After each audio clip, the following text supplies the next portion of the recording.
무엇을 상상하든 그 이상이다.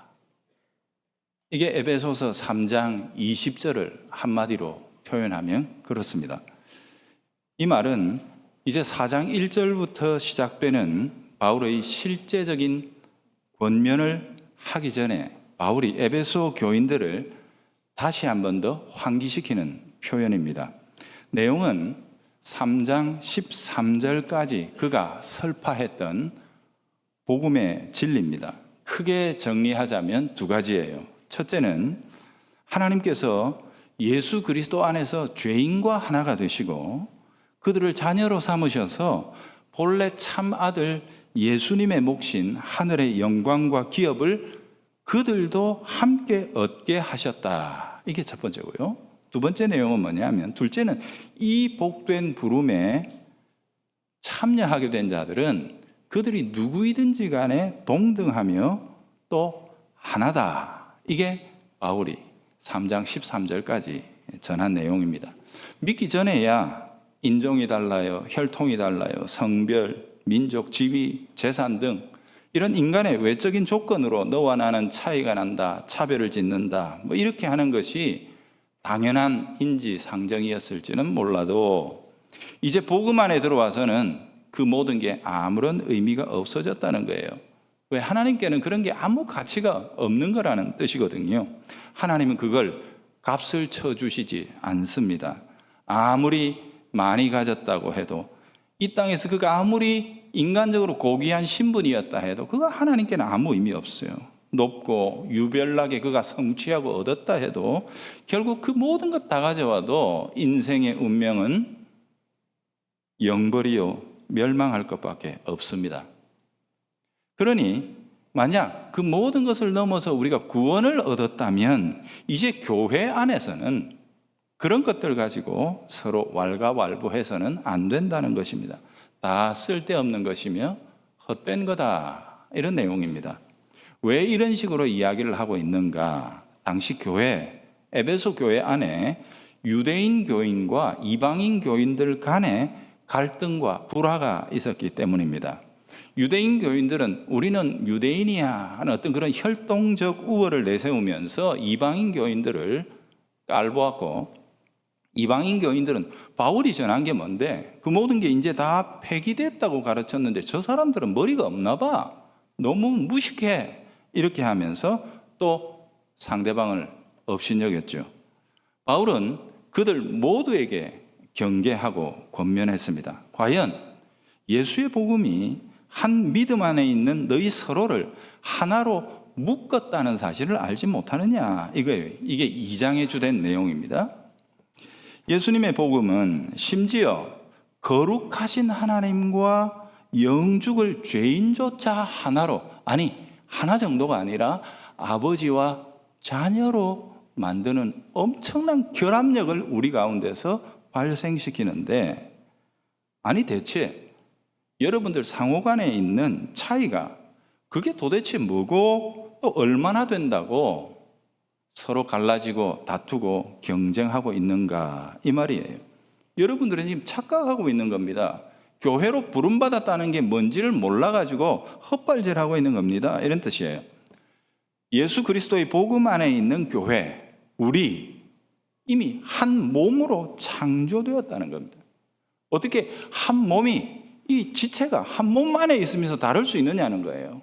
이게 떨어지지 않는 이상 우리가 어떻게 서로 나뉠 수가 있느냐 하는 이 말을 하는 거죠. 완전히 속고 있는 거다, 이렇게 한 거죠. 바울의 핵심은 이겁니다. 교회인 너희는 이미 하나다. 너희가 지금 힘써서 하나가 되라고 내가 말하고 있는 게 아니다. 이미 여러분들은 하나로 창조되었다, 이 사실을 바울은 강조하고 있습니다. 오늘 본문 4장 3절의 표현에 의하면 성령이 하나 되게 하신 것, 이게 그 말입니다.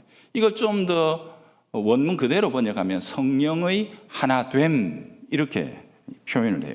여러분 주목하셔야 될 게 되라가 아닙니다. 이미 되었다, 됨이라고 결론을 내려버렸어요. 하나가 됐다는 사실, 그걸 기억하라.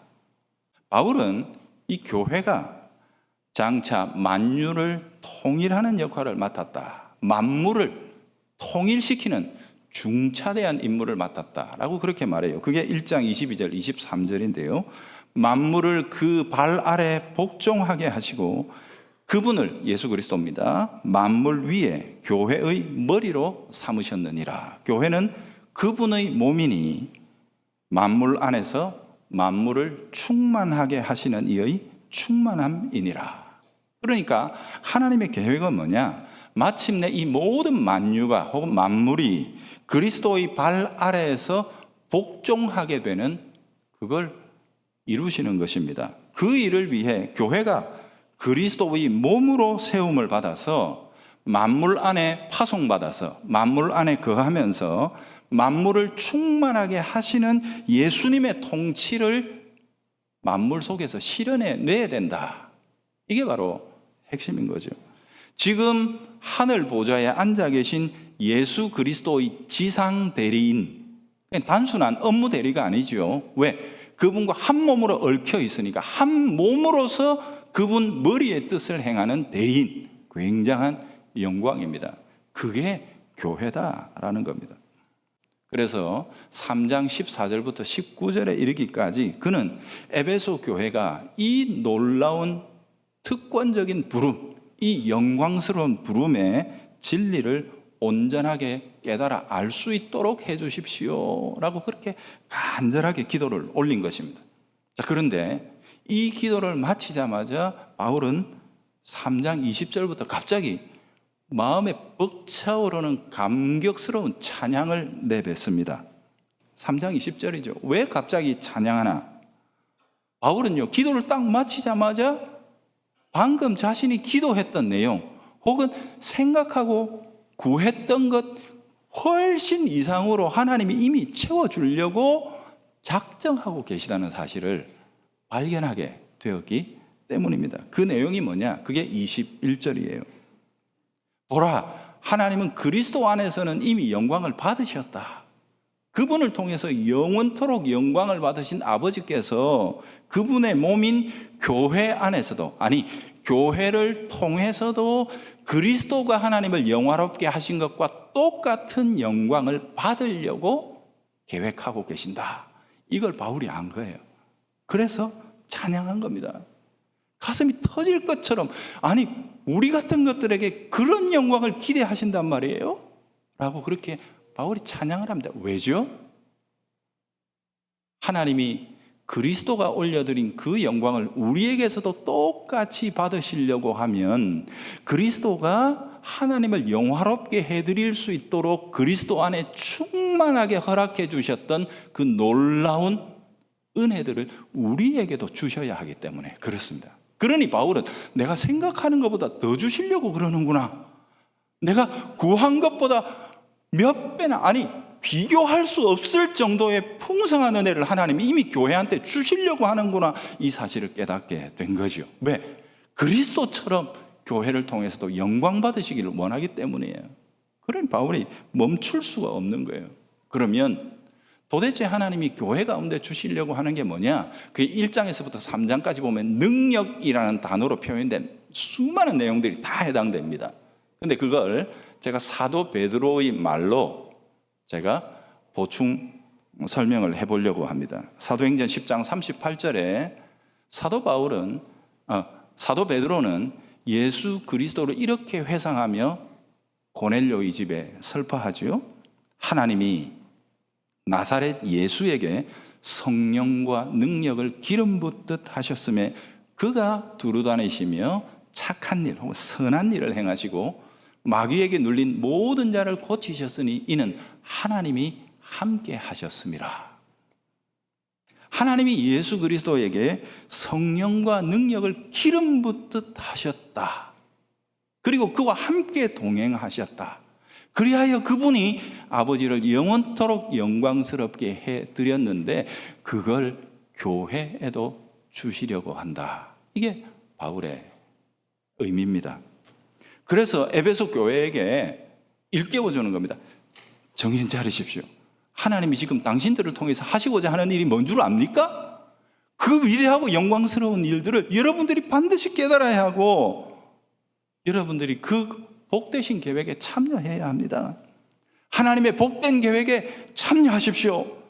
거기에 여러분 자신을 기꺼이 내어드리십시오 하는 것이 바로 4장 1절부터 나오는 권면이에요. 여러분들이 부름을 받은 일이 있습니다 라고 하는 표현이 바로 이 일이죠. 교회가 예수님의 몸으로서 대대로 영원 무궁토록 하나님을 영화롭게 해드리는 그 일입니다. 그러니 하나님의 이 놀라운 계획에 여러분 자신을 맞추어서 헌신해야 합니다. 그렇게 강권한 거죠. 그래서 3절의 언어로 다시 표현하면 바울은 이렇게 이야기합니다. 이 계획에 참여하는 여러분, 그걸 지켜내기 위해 힘써 지키십시오 라고 이렇게 이야기를 했어요. 여기에 쓰인 지키다라는 동사는 굉장히 강한 동사입니다. 헬라어로 보면 스푸다존테스, 이게 정확한 발음인지는 잘 모르겠어요. 하여튼 그렇게 되어 있습니다. 이게 어떤 의미냐 하면 아주 긴박감과 긴장감이 가득한 위기의 언어입니다. 그러지 못할 위험과 방해 요소가 상존해 있는 상황 속에서 해내야만 하는 일, 그걸 앞두고 있는 자입니다.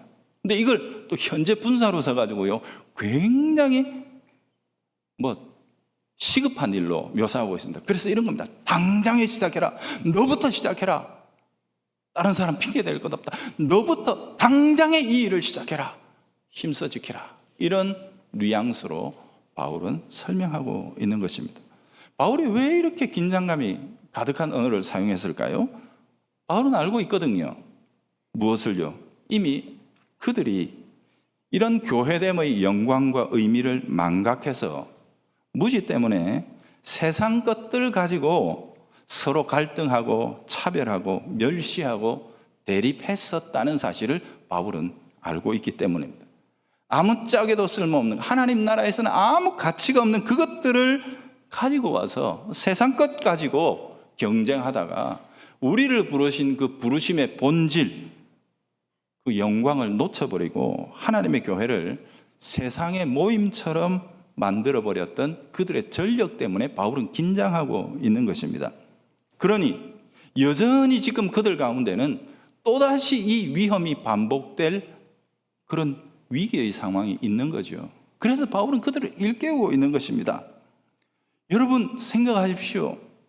일은 그냥 되는 것이 아닙니다. 더더군다나 마귀가 우는 사자처럼 여러분들을 삼켜버리려고, 절대로 이 목적에 헌신하지 못하게 만들려고 여러분들의 마음을 노리고 있습니다 라고 경계하죠. 그래서 에베소서 6장에 보면 종말로 하면서 하나님의 전신갑주를 입어서 마귀와 대적하라, 이런 이야기가 나오게 되는 거거든요. 자, 그러니 어쩌면 이런 복되신 영광스러운 부름과 그것을 놓쳐버릴 위기의 실존 상황, 이 양자 사이에 놓여 있는 교회를 향해 바울은 해법을 제시합니다. 어떻게 할 것인가? 그게 2절과 3절입니다. 한마디로 얘기하면 이런 겁니다. 여러분, 샬롬의 줄로 여러분 서로를 꽁꽁 묶으십시오. 그래서 다시는 여러분들이 나뉘거나 분열되지 않도록 서로를 지키라는 것입니다. 특별히 무엇을 지키라고 그랬는가? 바울은 성령의 하나됨이라고 했어요. 아까 제가 설명했죠. 성령님이 이미 여러분들을 그리스도 안에서 한 몸으로 창조해 놓으신 그 연합의 상태, 그 통일의 상태, 그걸 지켜내십시오. 그게 성령의 하나됨입니다. 여러분, 이거는 인간이 하나 되자 이게 아닙니다. 이미 하나인 것을 상실하지 않도록 노력하라, 이런 뜻이 되는 거거든요. 자, 그렇다면 이제 구체적인 일만 남았습니다. 우리가 하나됨을 유지해 나갈 수 있는, 지켜나갈 수 있는 도구가 있습니다. 그 샬롬의 줄입니다. 이 샬롬의 줄을 가지고 우리가 어떻게 서로를 더 거세게, 더 결속력 있게 묶어낼 수 있는가? 바울이 이걸 지금 2절에서부터 말하고 있죠. 결론적으로 말하면 하나입니다. 어떤 분은 이걸 네 겹줄이라 이야기하고 그렇게 하는데 저는 세 겹줄로 보고 마지막에 결론입니다. 이 샬롬의 줄이 우리 가운데서 튼튼하게 있으려고 하면 저는 우리가 사랑으로 서로를 용납해야 한다 하는 이 결론입니다. 왜 우리가 서로 하나가 되지 못하느냐? 차이를 용납하지 않기 때문에, 나와 다른 것을 용서하지 못하는 것입니다. 그죠? 그 다음 나와 뭐 신분이 다르다, 뭐 가진 것이 다르다, 배운 것이 다르다, 뭐 어쩌고 저쩌고. 요즘 보니까 어느 아파트 동네에 보니까 고급 아파트와 싼 아파트에 사는 애들끼리 한 반에서 편이 딱 갈라져 가지고 있다 그러더라고요. 참 웃기지도 않은 일이지요. 자, 사랑으로 용납하지 못하기 때문에 발생하는 이 모든 것들을 해소할 수 있는 유일한 길은 샬롬으로, 우리가 서로 용납함으로 하나로 묶는 것입니다. 그럼 어떻게 우리가 용납하며 하나로 묶을 수 있는가? 그것은 우리들의 태도에 달려 있습니다. 세 가지의 태도를 바울은 제시했습니다. 첫 번째가 뭐냐 하면 겸손입니다. 겸손. 이 겸손이라는 말은 타페이노 프로시네라는 헬라어 동사를 가지고 썼습니다. 이게 그 당시에 그 의미로는요, 자기를 비하함으로 남을 높인다. 이게 이미 패배한 사람들의 태도입니다. 그래서 원래 이 단어는 그 당시의 사람들이 싫어했던 단어입니다. 겸손을 나타내는 다른 많은 말들도 있는데 바울은 굳이 그 말을 가지고 와서 패배자의 입장에서 상대방을 높이는 이런 희한한, 그 시대의 사람들이 꺼리는 말을 가지고 이게 우리가 서로에게 베풀어야 할 겸손이다 라고 이렇게 묘사를 했어요. 왜 그랬을까? 교회 안에 있는 겸손은 세상과 다르다는 사실을 가르쳐주기 위해서입니다. 단지 나이스하고 젠틀하게 서로를 대한다? 이걸로 이룰 수 있는 게 아니라는 뜻이에요. 기독교적인 참된 겸손해 보는 예수 그리스도입니다. 바울은 그렇게 제시합니다. 자기를 비워, 근본 하나님의 본체이신 분이 자기를 비워 종의 형체, 자기 비합니다. 자기를 낮추심입니다. 자기를 멸시하다시피 자기를 낮추심으로 우리를 영화롭게 해주신 그분의 죽기까지 복종하신, 복종하기 위해 자기를 비하하신 예수 그리스도의 모습이 교회가, 신자가 따라가야 할 겸손의 모습이라는 거예요. 그 겸손 덕분에 도무지 하나가 될 수 없는 하나님과 죄인이 하나가 된 거예요. 하나 정도가 아니라 아버지와 아들이 된 거예요. 그러니 이 겸손이 우리를 하나 되게 하는 힘을 가지고 있다고 바울은 우리에게 가르치는 거죠. 교회 안에 겸손, 신자의 겸손, 그것은 자신의 안면, 품위, 자존심까지 기꺼이 내려놓을 작정을 하고 교회의 샬롬, 평강을 꿈꾸는 자입니다. 그걸 위해 자기 자신을 내어놓는 자입니다. 바로 그런 사람들이 주님의 몸된 교회의 하나됨, 성령의 하나됨을 지켜내는 일꾼들인 것이죠. 바울은 우리가 그렇게 되기를 구하고 있는 겁니다. 이제 같은 방식으로 두 번째 나오는 온유라는 단어죠. 이 온유라는 단어도 우리는 쉽게 해석할 수 있게 되었습니다. 프라우테이스라는 이 온유는 자기의 권리를 내려놓고 상대방을 배려해 주는 것입니다. 세상은 네가 내 배려를 받을 만한 위치에 와, 그러면 배려해 줄게 라고 하지만 아니요. 교회의 배려는 내가 내려가서 너를 배려하는 것입니다. 마치 주님이시며 선생이셨던 예수 그리스도께서 그 옷을 다 벗으시고 수건을 허리에 춤에 묶으시고 속옷 차림으로 제자들의 발을 씻기시며 하신 말씀, 내가 주와 선생이 되어 너희의 발을 씻겼으니 너희도 서로 이렇게 하는 것이 마땅하니라. 그게 온유함입니다. 바울은 그걸 제시한 겁니다. 그 철저하게 처음부터 예수 그리스도의 겸손과 온유를 여러분들 서로 실천하셔야 한다. 여기 보면 세 번째 명령인 오래 참음, 마크로다우미아라는 이 단어도 마찬가지입니다. 이것은 그저 한증막 같은 데서 오래 버티기 하는 이런 의미의 오래 참음이 아닙니다. 이미 사단이 났습니다. 사건이 벌어졌습니다. 상대방이 일을 망쳐버린 상태에서 그의 허물과 그의 실패로 말미암는 내 손에 이 모든 것들에 대하여 내가 보복과 복수의 감정을 가지지 아니하고 그를 품어주는 것을 오래 참음이란 단어로 썼습니다. 참 놀랍지요. 여러분, 이것은 우리의 힘으로는 도무지 발휘할 수 없는 것입니다. 그래서 바울은 이야기합니다. 여러분들이 이 의지를 가지고 서로를 대할 때 성령이 여러분들 사이에서 이 일을 행할 수 있도록 은혜를 베풀어 주시는 것이다. 주님의 몸된 교회, 성도들 상호간에 이 세 가지의 행동 원리가 작동하게 될 때 교회는 샬롬의 줄로 견고하게 연합되어서 하나님의 영광을 대대무궁하게 드러내는 기관이 될 수 있다는 것입니다. 그래서 그리스도가 하나님을 영화롭게 하셨던 모든 능력과 지혜와 사랑을 하나님이 능히 교회 안에 부어주셔서 그들이 세상을 향해 샬롬의 강물을 흘려보낼 수 있게 될 것이다 라고 바울은 이야기하는 겁니다. 여러분 보세요. 오늘 우리 장로님 기도도 하셨지만 세상이 이렇게 요동치는 이유는 뭡니까? 사랑하는 법을 몰라서, 용납하는 법을 몰라서 그렇습니다.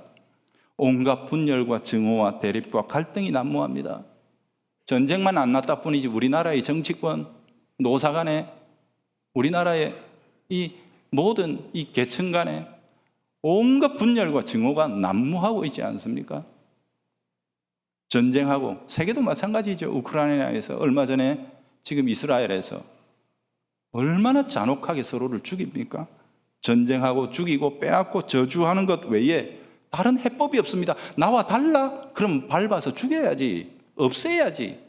아니면 완전히 짓밟아서 내 밑에서 영원토록 찌그러져 있게 만들어야지. 이게 지금 세상의 정신 아닙니까?